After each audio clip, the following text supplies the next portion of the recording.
ಬಳ್ಳಾರಿ ರಾಜಕೀಯಕ್ಕೆ ಟ್ವಿಸ್ಟ್ ಕೊಟ್ಟ bullet fight. ಓ ಗೆಳೆಯ ಅಂತ ರೆಡ್ಡಿ ಬೆಂಬಲಕ್ಕೆ ಈಗ ರಾಮುಲು ಅವರು ನಿಂತಿದ್ದಾರೆ. ಸದ್ಯಕ್ಕೆ ಈ ಒಂದು ಬಳ್ಳಾರಿ ರಾಜಕೀಯಕ್ಕೆ ದಿನಕ್ಕೊಂದು ಟ್ವಿಸ್ಟ್ ಸಿಗ್ತಾ ಇದೆ. ಒಂದ್ ಕಡೆ ಬ್ರದರ್ಸ್ ಒಂದಾದ್ರು, ಮತ್ತೊಂದು ಕಡೆ ಈಗ ಓ ಗೆಳೆಯ ಅಂತ ರೆಡ್ಡಿ ಬೆಂಬಲಕ್ಕೆ ರಾಮುಲು ಅವರು ನಿಂತಿದ್ದಾರೆ. ಬಳ್ಳಾರಿ ರಾಜಕೀಯಕ್ಕೆ ಟ್ವಿಸ್ಟ್ ಕೊಟ್ಟ ಬುಲೆಟ್ ಫೈಟ್. ಮುನಿಸು ಮಾಯ ಸ್ನೇಹದ ಕಡಲಲ್ಲಿ ರೆಡ್ಡಿ ರಾಮುಲು. ಮತ್ತೆ ಒಂದಾದ ಜನಾರ್ದನ ರೆಡ್ಡಿ ಮತ್ತು ಶ್ರೀರಾಮುಲು. ನಾನೊಂದು ತೀರ ನೀನೊಂದು ತೀರ ಎಂಬಂತಿದ್ರು. ಆದ್ರೆ ಈಗ ಸೂರ್ಯಂಗೂ ಚಂದ್ರಂಗೂ ಕರಗಿತು ಮುನಿಸು ಎಂಬ ರೀತಿಯಲ್ಲಿದ್ದಾರೆ. ಈಗ ಅರುಣ ಅರಮನೆಯಲ್ಲಿ ಹೊಸ ಸ್ನೇಹದ ಬೆಳಕು. ಬಳ್ಳಾರಿ ಗಲಾಟೆಯ ಬೆನ್ನಲ್ಲೇ ಹಳೇ ದೋಸ್ತಿಗಳು ಒಗ್ಗಟ್ಟು ಪ್ರದರ್ಶನ ಮಾಡ್ಲಿಕ್ಕೆ ಮುಂದಾಗಿದ್ದಾರೆ. ಹಾವು ಮುಂಗುಸಿ ಅಂತಿದ್ದ ರೆಡ್ಡಿ ಮತ್ತು ರಾಮುಲು ದೋಸ್ತಿ. ಕಷ್ಟ ಕಾಲದಲ್ಲಿ ಗಾಲಿ ರೆಡ್ಡಿಗೆ ನೆರವಾದ ಜೀವದ ಗೆಳೆಯ. ಬ್ಯಾನರ್ ಗಲಾಟೆಯಲ್ಲಿ ರೆಡ್ಡಿ ಮನೆ ಮೇಲೆ ಫೈರಿಂಗ್ ಆಗಿತ್ತು. ರಾತ್ರೋರಾತ್ರಿ ರೆಡ್ಡಿ ನಿವಾಸಕ್ಕೆ ಶ್ರೀರಾಮುಲು ಅವರು ಬಂದಿದ್ರು.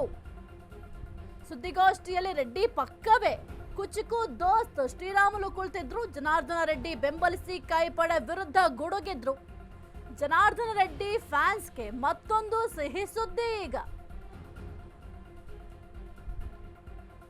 ಬಳ್ಳಾರಿ ರಾಜಕೀಯಕ್ಕೆ ಟ್ವಿಸ್ಟ್ ಕೊಟ್ಟ ಬುಲೆಟ್ ಫೈಟ್. ಓ ಗೆಳೆಯ ಅಂತ ರೆಡ್ಡಿ ಬೆಂಬಲಕ್ಕೆ ಈಗ ರಾಮುಲು ಅವರು ನಿಂತಿದ್ದಾರೆ. ಮುನಿಸು ಮಾಯ ಸ್ನೇಹದ ಕಡಲಲ್ಲಿ ರೆಡ್ಡಿ ರಾಮುಲು ತೇಲಾಡ್ತಿದ್ದಾರೆ. ಮತ್ತೆ ಒಂದಾದ ಜನಾರ್ದನ ರೆಡ್ಡಿ ಮತ್ತು ಶ್ರೀರಾಮುಲು. ಸೂರ್ಯಂಗೂ ಚಂದ್ರಂಗೂ ಕರಗಿತು ಮುನಿಸು ಎಂಬಂತಿದ್ದಾರೆ. ಈಗ ಅರುಣ ಅರಮನೆಯಲ್ಲಿ ಹೊಸ ಸ್ನೇಹದ ಬೆಳಕು ಚೆಲ್ಲಿದೆ. ಬಳ್ಳಾರಿ ಗಲಾಟೆಯ ಬೆನ್ನಲ್ಲೇ ಹಳೇ ದೋಸ್ತಿಗಳು ಒಗ್ಗಟ್ಟನ್ನ ಪ್ರದರ್ಶನ ಮಾಡ್ತಾ ಇದ್ದಾರೆ. ಹಾವು ಮುಂಗಸಿ ಅಂತಿದ್ದ ರೆಡ್ಡಿ ಮತ್ತು ರಾಮುಲು ದೋಸ್ತಿ ಪ್ರದರ್ಶನ ಮಾಡ್ತಾ ಇದ್ದಾರೆ. ಕಷ್ಟ ಕಾಲದಲ್ಲಿ ಗಾಲಿ ಜನಾರ್ದನ ರೆಡ್ಡಿ ಅವರ ಬೆನ್ನಿಗೆ ನಿಂತಿದ್ದಾರೆ. ಬ್ಯಾನರ್ ಗಲಾಟೆಯಲ್ಲಿ ರೆಡ್ಡಿ ಮನೆ ಮೇಲೆ ಫೈರಿಂಗ್ ಆಗಿತ್ತು. ಆ ಒಂದು ಫೈರಿಂಗ್ ಆದ ಸಂದರ್ಭದಲ್ಲಿ ರಾತ್ರೋರಾತ್ರಿಗೆ ರೆಡ್ಡಿ ಅವರ ನಿವಾಸಕ್ಕೆ ಶ್ರೀರಾಮುಲು ಅವರು ಆಗಮಿಸಿದ್ರು. ಜೊತೆಗೆ ಸುದ್ದಿಗೋಷ್ಠಿಯಲ್ಲೂ ಅಷ್ಟೇ ಜನಾರ್ದನ ರೆಡ್ಡಿ ಅವರ ಪಕ್ಕದಲ್ಲೇ ಕುಳಿತುಕೊಂಡಿದ್ರು. ಜನಾರ್ದನ ರೆಡ್ಡಿ ಈಗ ಸದ್ಯಕ್ಕೆ ಸಪೋರ್ಟಿವ್ ಆಗಿ ನಿಂತಿದ್ದಾರೆ ಶ್ರೀರಾಮುಲು ಅವರು. ಬಳ್ಳಾರಿ ರಾಜಕೀಯಕ್ಕೆ ಟ್ವಿಸ್ಟ್ ಕೊಟ್ಟಿದ್ದಾರೆ. ಯಾಕೆಂತಂದ್ರೆ ಇಷ್ಟು ದಿನ ನಾನೊಂದು ತೀರ ನೀನೊಂದು ತೀರ ಎಂಬಂತೆ ಜನಾರ್ದನ ರೆಡ್ಡಿ ಆಗಿರಬಹುದು ಅಥವಾ ಶ್ರೀರಾಮುಲು ಇಬ್ರು ಕೂಡ ಒಬ್ರನ್ನ ಕಂಡ್ರೆ ಒಬ್ರಿಗೆ ಆಗ್ತಾನೆ ಇರಲಿಲ್ಲ. ಅವರ ವಿರುದ್ಧ ಇವರು ಕೆಲವೊಂದಿಷ್ಟು ಆರೋಪ ಮಾಡ್ತಾ ಇದ್ರು. ಶ್ರೀರಾಮುಲು ವಿರುದ್ಧವಾಗಿ ಜನಾರ್ದನ ರೆಡ್ಡಿ ಅವರು ಕೂಡ ಆರೋಪವನ್ನ ಮಾಡ್ತಾ ಇದ್ರು.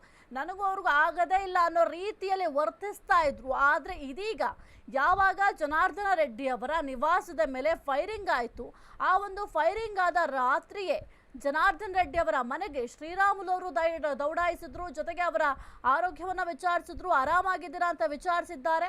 ಹಾಗಾಗಿ ಇಷ್ಟೂ ದಿನ ದೂರವಾಗಿದ್ದಂತಹ ಸ್ನೇಹ ಮತ್ತೆ ಈ ಒಂದು ಬ್ಯಾನರ್ ಗಲಾಟೆಯಿಂದ ಮತ್ತೆ ಒಂದಾಯ್ತಾ ಎಂಬ ಪ್ರಶ್ನೆ ಕೂಡ ಮೂಡ್ತಾ ಇದೆ. ಯಾಕೆಂತಂದ್ರೆ ಈಗ ಏನು ಬ್ರದರ್ಸ್ಗಳು ಕೂಡ ದೂರ ಆಗಿದ್ರು. ಜನಾರ್ದನ್ ರೆಡ್ಡಿ, ಕರುಣಾಕರ ರೆಡ್ಡಿ, ಸೋಮಶೇಖರ್ ರೆಡ್ಡಿ ಅವರು ಕೂಡ ದೂರ ಆಗಿದ್ರು. ಅಂದ್ರೆ ಸ್ವಲ್ಪ ಅಂತರವನ್ನ ಕಾಯ್ದುಕೊಂಡಿದ್ರು. ರಾಜಕೀಯ ವಿಚಾರಕ್ಕೆ ಕೆಲವೊಂದಿಷ್ಟು ವೈಮನಸ್ಸು ಕೂಡ ಇತ್ತು, ದೂರ ಆಗಿದ್ರು. ಆದ್ರೆ ಈಗ ಅಂಟಮಾಸ್ ಕೂಡ ಒಂದಾಗಿದ್ದಾರೆ. ಜೊತೆಗೆ ಜನಾರ್ದನ ರೆಡ್ಡಿ, ಶ್ರೀರಾಮುಲು ಅವರಿಬ್ರು ಅಷ್ಟೇ ಒಂದು ಸೈದ್ಧಾಂತಿಕ ಸಿದ್ಧಾಂತಗಳು ಇಬ್ಬರಿಗೂ ಕೂಡ ಬೇರೆ ಬೇರೆ ಇತ್ತು. ರಾಜಕೀಯ ವಿಚಾರದಲ್ಲೂ ಅಷ್ಟೇ ಕೆಲವೊಂದಿಷ್ಟು ಮುನಿಸಿತ್ತು. ಆದ್ರೆ ಈಗ ಅದೆಲ್ಲಾ ಮುನಿಸುಗಳನ್ನು ಕೂಡ ಮರೆತು ದೋಸ್ತಿಗಳು ಒಗ್ಗಟ್ಟಾಗಿದ್ದಾರೆ. ಯಾಕೆಂತಂದ್ರೆ ಸುದ್ದಿಗೋಷ್ಠಿ ಮಾಡೋದನ್ನು ಕೂಡ ಗಮನಿಸಬಹುದು ನೀವು. ಈ ಒಂದು ಬ್ಯಾನರ್ ಘರ್ಷಣೆ ಆದ ನಂತರ ಸುದ್ದಿಗೋಷ್ಠಿಯನ್ನ ಮಾಡ್ತಾರೆ. ಏನಾಯ್ತು ಆ ಒಂದು ಸಂದರ್ಭದಲ್ಲಿ, ಅವತ್ತಿನ ದಿನ ಏನಾಯ್ತು ಅಂತ ಸ್ಪಷ್ಟನೆಯನ್ನ ಕೊಡ್ಲಿಕ್ಕೆ ಅಂತ ಜನಾರ್ದನ ರೆಡ್ಡಿ ಮತ್ತೆ ಶ್ರೀರಾಮುಲು ಇಬ್ರು ಕೂಡ ಸೇರ್ಕೊಂಡು ಒಂದು ಸುದ್ದಿಗೋಷ್ಠಿಯನ್ನ ಕರೀತಾರೆ. ಆ ಒಂದು ಸುದ್ದಿಗೋಷ್ಠಿಯ ವಿಜುವಲ್ ಅನ್ನ ಗಮನಿಸ್ತಾ ಇದ್ರು. ಇಬ್ರು ಕೂಡ ಅಕ್ಕಪಕ್ಕದಲ್ಲೇ ಕುತ್ಕೊಂಡು ಈ ಒಂದು ಸುದ್ದಿಗೋಷ್ಠಿಯನ್ನ ನಡೆಸಿದ್ರು. ಹಾಗಾಗಿ ಇಷ್ಟು ದಿನ ನಾನೊಂದು ತೀರ ನೀನೊಂದು ತೀರ ಎಂಬಂತಿದ್ದಂತ ಜನಾರ್ದನ ರೆಡ್ಡಿ ಮತ್ತೆ ಶ್ರೀರಾಮುಲು ಇಬ್ರು ಕೂಡ ಈಗ ಸೂರ್ಯ ಚಂದ್ರ ಇಬ್ರು ಕೂಡ ಹೆಂಗೆ ಅಂದ್ರೆ ಮುನಿಸು ಮರೆತರು ಒಂದಾದ್ರು ಅಂತ ಒಂದು ಸಾಂಗ್ ಇದೆ ಕನ್ನಡದಲ್ಲಿ. ಆ ರೀತಿಯಾಗಿ ಇಬ್ರು ಕೂಡ ಒಂದಾದ್ರು ಅಂತ ಅನ್ನಿಸ್ತಾ ಇದೆ. ಇನ್ನು ನೋಡ್ಬೇಕಾಗತ್ತೆ ಈ ಒಂದು ಒಗ್ಗಟ್ಟಿನ ಮಂತ್ರ ಎಲ್ಲಿಯವರೆಗೂ ಕೂಡ ಜಪಿಸ್ತಾರೆ ಅಂತ. ಹೆಸರು ಕುರಿತ ಹೆಚ್ಚಿನ ಮಾಹಿತಿ ನೀಡ್ತಾರೆ ನಮ್ಮ ಪ್ರತಿನಿಧಿ ವಿವೇಕ್. ಈ ಒಂದು ಬ್ಯಾನರ್ ಗಲಾಟೆ ಆದ ನಂತರ ಜನಾರ್ದನ ರೆಡ್ಡಿ ಅವರಿಗೆ ಪ್ಲಸ್ ಆಗ್ತಾ ಇದ್ಯಾ ಅಂತ? ಯಾಕೆಂದ್ರೆ ಇಷ್ಟು ದಿನ ಅಣ್ತಮ್ಮಾಸಿ ಎಲ್ಲರೂ ಕೂಡ ದೂರ ಇದ್ರು. ಆದ್ರೆ ಅವರು ಕೂಡ ಒಂದಾದ್ರು. ಮತ್ತೊಂದು ಕಡೆ ಈಗ ಶ್ರೀರಾಮುಲು ಮತ್ತೆ ಜನಾರ್ದನ್ ರೆಡ್ಡಿ ಅವರ ದೋಸ್ತಿ ಕಟ್ಟಾಗಿತ್ತು ಅಂತ ಕೂಡ ಹೇಳಲಾಗಿತ್ತು. ಆದ್ರೆ ಈಗ ಅವರಿಬ್ರು ಕೂಡ ಕುಚ್ಚುಕು ಗೆಳೆಯರು ಕೂಡ ಒಂದಾಗಿದ್ದಾರೆ. ಏನೆಲ್ಲ ಅಪ್ಡೇಟ್ಸ್ ಇದೆ ಒಂದು ವಿಚಾರಕ್ಕೆ ಸಂಬಂಧಪಟ್ಟಂತೆ ವಿವೇಕ್?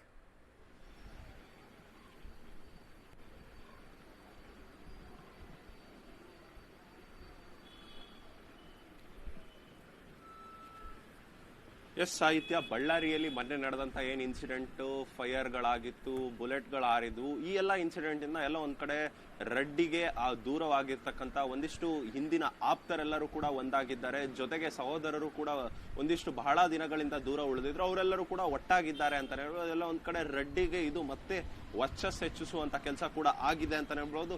ರೆಡ್ಡಿಯೇ ನೇರವಾಗಿ ಒಂದಿಷ್ಟು ಆರೋಪಗಳನ್ನ ಮಾಡಿದ್ರು. ಜನಾರ್ದನ್ ರೆಡ್ಡಿ ಅವರು ನನಗೆ ಅಟ್ಯಾಕ್ ಮಾಡಿದ್ರು, ನನಗೆ ಕೊಲ್ಲೋದಿಕ್ಕೆ ಪ್ರಯತ್ನ ಮಾಡಿದ್ರು ಅಂತ. ಆ ಸಂದರ್ಭದಲ್ಲಿ ಸಹೋದರರು ಜೊತೆಗೆ ಉಳಿದಂತ ಎಲ್ಲಾ ಸ್ನೇಹಿತರು ಕೂಡ ಒಂದಾಗಿರೋದು ಮತ್ತೆ ಬಳ್ಳಾರಿಯಲ್ಲಿ ಜನಾರ್ದನ್ ರೆಡ್ಡಿಗೆ ವರ್ಚಸ್ ಕೂಡ ಹೆಚ್ಚು ಮಾಡ್ತದೆ, ಜೊತೆಗೆ ಪ್ರಾಬಲ್ಯ ಕೂಡ ಹೆಚ್ಚು ಮಾಡಿದೆ ಅಂತಾನೆ ಹೇಳ್ಬೋದು. ಈ ಹಿಂದಿನ ವಿಚಾರಗಳು, ಹಳೆ ಘಟನೆಗಳನ್ನ ಗಮನಿಸ್ತಾ ಹೋದ್ರೆ ಕರುಣಾಕರ್ ರೆಡ್ಡಿ ಅವರು ಕೂಡ ಬಹುದಿನಗಳಿಂದ ಅಂದ್ರೆ ಜನಾರ್ದನ್ ರೆಡ್ಡಿ ಅವರಿಂದ ದೂರ ಉಳಿದಿದ್ರು, ಎಲ್ಲೂ ಕೂಡ ಒಟ್ಟಾಗಿ ಕಾಣಿಸ್ಕೊಳ್ತಾ ಇರಲ್ಲ. ಆದ್ರೆ ನಿನ್ನೆ ಏಕಾಏಕಿಯಾಗಿ ಜನಾರ್ದನ್ ರೆಡ್ಡಿ ಅವರ ನಿವಾಸಕ್ಕೆ ತೆರಳಿ ಅವರಿಗೂ ಕೂಡ ಮಾತನಾಡಿಸಿದ್ದಾರೆ. ಇದು ಕುತೂಹಲ ಮೂಡಿಸುವ ಸಂಗತಿ. ಜೊತೆಗೆ ಸೋಮಶೇಖರ್ ರೆಡ್ಡಿ ಅವರ ವಿಚಾರದಲ್ಲಿ ನೋಡ್ತಾ ಹೋದ್ರೆ ಈ ಹಿಂದೆ ಸಾಕಷ್ಟು ಬಾರಿ ಅವರು ಒಟ್ಟಾಗಿನೇ ಇರ್ತಾ ಇದ್ರು, ಆದ್ರೆ ಈ ಚುನಾವಣೆ ಆದ ಬಳಿಕ ಕೆಲವೊಂದಿಷ್ಟು ಸಂದರ್ಭದಲ್ಲಿ ಮಾತ್ರ ದೂರವಾಗಿ ಉಳಿದಿದ್ರು. ಆದ್ರೆ ಅವರು ಕೂಡ ಈಗ ಒಟ್ಟಾಗಿದ್ದಾರೆ. ಜೊತೆಗೆ ಶ್ರೀರಾಮುಲು ಅವರ ವಿಚಾರವನ್ನ ನೋಡ್ತಾ ಹೋದ್ರೆ ಈ ಹಿಂದೆ ಏನು ಜನಾರ್ದನ್ ರೆಡ್ಡಿ ಅವರು ಜೈಲಿಗೆ ಹೋದಂತ ಸಂದರ್ಭದಲ್ಲಿ ಅಲ್ಲಿನಿಂದ ಕೂಡ ಶ್ರೀರಾಮುಲು ವರ್ಸಸ್ ಜನಾರ್ದನ್ ರೆಡ್ಡಿ ಫೈಟ್ ಕೂಡ ಪ್ರಾರಂಭವಾಗುತ್ತೆ. ಅವರು ಜೈಲಿನಿಂದ ಹೊರಗೆ ಬರ್ತಾರೆ. ಅದಾದ ಬಳಿಕ ಜನಾರ್ದನ್ ರೆಡ್ಡಿ ಅವರು ಸ್ವತಃ ಅವ್ರದೇ ಒಂದು ಪಕ್ಷವನ್ನು ಕೂಡ ಸ್ಥಾಪನೆ ಮಾಡ್ತಾರೆ. ಆ ಪಕ್ಷಕ್ಕೆ ರಾಮುಲು ಅವರನ್ನು ಕೂಡ ಕರೆತರಬೇಕು ಅನ್ನೋ ಒಂದಿಷ್ಟು ಪ್ರಯತ್ನಗಳನ್ನು ಕೂಡ ಮಾಡ್ತಾರೆ. ಆದ್ರೆ ರಾಮುಲು ಅವರು ಬಳ್ಳಾರಿ ಕಾನ್ಸ್ಟಿಟ್ಯೂನ್ಸಿಯ ಹಿಡಿತವನ್ನ ನಾನು ತೆಗೆದುಕೊಳ್ತೀನಿ, ನಾನು ಕೂಡ ಒಂದು ಸಮಾಜದ ದೊಡ್ಡ ಲೀಡರ್ ಆಗಿದ್ದೇನೆ ಅಂತ ಒಂದ್ ರೀತಿಯಾಗಿ ಅವರು ಕೂಡ ಪ್ರತ್ಯೇಕವಾಗಿ ನಿಂತ್ಕೊಂಡು ನಾನು ಬಿಜೆಪಿಯಲ್ಲೇ ಇರ್ತೀನಿ, ನಾನು ಕೂಡ ದೊಡ್ಡ ನಾಯಕ ಆಗಿ ಗುರುತಿಸ್ಕೊಂಡಿದ್ದೇನೆ ಬಳ್ಳಾರಿಯಲ್ಲಿ ಅಂತ ರೆಡ್ಡಿ ವರ್ಸಸ್ ಶ್ರೀರಾಮುಲು ಕೂಡ ಫೈಟ್ ಕೂಡ ಪ್ರಾರಂಭವಾಗುತ್ತೆ ಬಳ್ಳಾರಿಯಲ್ಲಿ. ಜೊತೆಗೆ ಇದಾದ ಬಳಿಕ ಜನಾರ್ದನ್ ರೆಡ್ಡಿ ಅವರು ಇಂಡಿಪೆಂಡೆಂಟ್ ಆಗಿ ಸ್ಪರ್ಧೆ ಮಾಡಿ ಗಂಗಾವತಿಯಿಂದ ಗೆಲ್ತಾರೆ. ಅವರ ಹೆಂಡತಿ ಅವರಿಗೂ ಕೂಡ ಅಲ್ಲೇ ಬಳ್ಳಾರಿ ಕ್ಷೇತ್ರದಿಂದ ಕೂಡ ನಿಲ್ಲಿಸ್ತಾರೆ. ಆ ನಿಟ್ಟಿನಲ್ಲಿ ಸೋಮಶೇಖರ್ ರೆಡ್ಡಿ ವರ್ಸಸ್ ಅವರ ವೈಫ್ಗೂ ಕೂಡ 2 ವೋಟ್ಗಳು ಡಿವೈಡ್ ಆದಂತ ಸಂದರ್ಭದಲ್ಲಿ ನಾರಾ ಭರತ್ ರೆಡ್ಡಿ ಅವ್ರಿಗೂ ಕೂಡ ಅಲ್ಲಿ ಗೆಲುವು ಸಾಧ್ಯವಾಗುತ್ತೆ. ಅದರಿಂದ ಸೋಮಶೇಖರ್ ರೆಡ್ಡಿ ಅವರು ಕೂಡ ಒಂದಿಷ್ಟು ದಿನಗಳ ಬಳಿಕ ದೂರ ಉಳಿತಾರೆ. ಇದೆಲ್ಲವೂ ಆದ ಬಳಿಕ 1 ವರ್ಷ ಕಳೆದ ಮೇಲೆ ಜನಾರ್ದನ್ ರೆಡ್ಡಿ ಅವರು ನೇರವಾಗಿ ಬರ್ತಾರೆ, ಬಿಜೆಪಿಗೆ ಕೂಡ ಜಾಯಿನ್ ಆಗ್ತಾರೆ. ಬಿಜೆಪಿಗೆ ಜಾಯಿನ್ ಆದಂತ ಸಂದರ್ಭದಲ್ಲಿ ಮತ್ತೆ ಸೋಮಶೇಖರ್ ರೆಡ್ಡಿ ಅವರು ಕೂಡ ಒಂದಾಗಿ ಎಲ್ಲರೂ ಒಟ್ಟಾಗಿ ಹೋರಾಟ ಮಾಡೋದಕ್ಕೆ ಪ್ರಾರಂಭ ಮಾಡ್ತಾರೆ. ಆದ್ರೆ ರಾಮುಲು ಅವರು ಎಲ್ಲ ಒಂದ್ ಕಡೆ ಶ್ರೀರಾಮುಲು ವರ್ಸಸ್ ಜನಾರ್ದನ್ ರೆಡ್ಡಿ ಅವರ ಇದ್ದಂತ ಬಾಂಧವ್ಯ ಕೂಡ ಬಿರುಕು ಮೂಡಿರುತ್ತೆ. ಅಷ್ಟೊತ್ತಿಗೆ ಶ್ರೀರಾಮುಲು ಅವರ ನಿವಾಸದ ಹಿಂದೆ ಏನ್ ಗೋಡೆ ಇತ್ತು ಅಲ್ಲಿಗೂ ಕೂಡ ಅಷ್ಟೇ, ಅವರ ಮನೆಗೆ ಅಟ್ಯಾಚ್ ಇದ್ದಂತ ಗೋಡೆಗಳಿಗೂ ಕೂಡ ಅಷ್ಟೇ ಕಾಂಪೌಂಡ್ ಅನ್ನ ಹಾಕಿಸುವಂತ ಕೆಲಸಗಳಾಗುತ್ತೆ. ಇಬ್ಬರು ಕೂಡ ಪ್ರತ್ಯೇಕ ಆಗಿದ್ದಾರೆ, ನೇರ ವಾಗ್ದಾಳಿಗಳನ್ನ ನಡೆಸೋದಕ್ಕೂ ಕೂಡ ಪ್ರಾರಂಭ ಮಾಡ್ತಾರೆ. ಈ ಸಂದರ್ಭದಲ್ಲಿ ಪಕ್ಷ ಒಂದು ಶಿಸ್ತಿನ ಸಂಗತಿ ಹೇಳಿ ಇಬ್ಬರಿಗೂ ಕೂಡ ಒಟ್ಟು ಮಾಡಿಸ್ತಕ್ಕಂಥ ಕೆಲಸ ಕೂಡ ಮಾಡುತ್ತೆ. ಆದ್ರೆ ಬಹಿರಂಗವಾಗಿ ಕಾಣಿಸ್ಕೊಳ್ಳೋದಕ್ಕೆ ಇಬ್ರು ಕೂಡ ನಾಯಕರು ಒಟ್ಟಾಗಿರ್ತಾರೆ. ಆದ್ರೆ ಈ ಸಂದರ್ಭದಲ್ಲಿ ಅಂದ್ರೆ ಏನು ಜನಾರ್ದನ್ ರೆಡ್ಡಿ ಅವರ ನಿವಾಸದ ಮೇಲೆ ಅಟ್ಯಾಕ್ ಆದಂತ ಸಂದರ್ಭದಲ್ಲಿ, ನಿವಾಸದ ಬಳಿ ಆದಂತ ಗಲಭೆಯ ಸಂದರ್ಭದಲ್ಲಿ ಶ್ರೀರಾಮುಲು ಅವರೇ ಅಲ್ಲಿ ನೇರವಾಗಿ ಘಟನಾ ಸ್ಥಳಕ್ಕೆ ಭೇಟಿ ನೀಡಿ ಅಲ್ಲೇ ಒಂದು ಪರಿಶೀಲನೆ ಎಲ್ಲ ಮಾಡಿ ಅವರು ಕೂಡ ಜೊತೆಯಾಗಿ ನಿಂತಿರ್ತಾರೆ ಜನಾರ್ದನ್ ರೆಡ್ಡಿ ಅವರ ಜೊತೆಗೆ. ಆದ್ರೆ ಈ ಘಟನೆ ಆಗಿ 3-4 ದಿನಗಳು ಕಳೆದ್ರು ಕೂಡ ಇಲ್ಲಿವರೆಗೂ ಕೂಡ ಶ್ರೀರಾಮುಲು ಅವರು ಜನಾರ್ದನ್ ರೆಡ್ಡಿ ಅವರ ಒಟ್ಟಿಗೆ ನಿಂತಿದ್ದಾರೆ. ಜೊತೆಗೆ ಸುದ್ದಿಗೋಷ್ಠಿಗಳು ನಡೆಸಿದಂತ ಸಂದರ್ಭದಲ್ಲೂ ಕೂಡ ಅಷ್ಟೇ ಒಟ್ಟಾಗೆ ಇದ್ದಾರೆ. ಮತ್ತೆ 2 ಬಲಗಳು ಒಂದಾಯ್ತಾ ಎಂಬ ಒಂದಿಷ್ಟು ಪ್ರಶ್ನೆಗಳು ಕೂಡ ಮೂಡಿಸ್ತಾ ಇದೆ ಸಾಹಿತ್ಯ.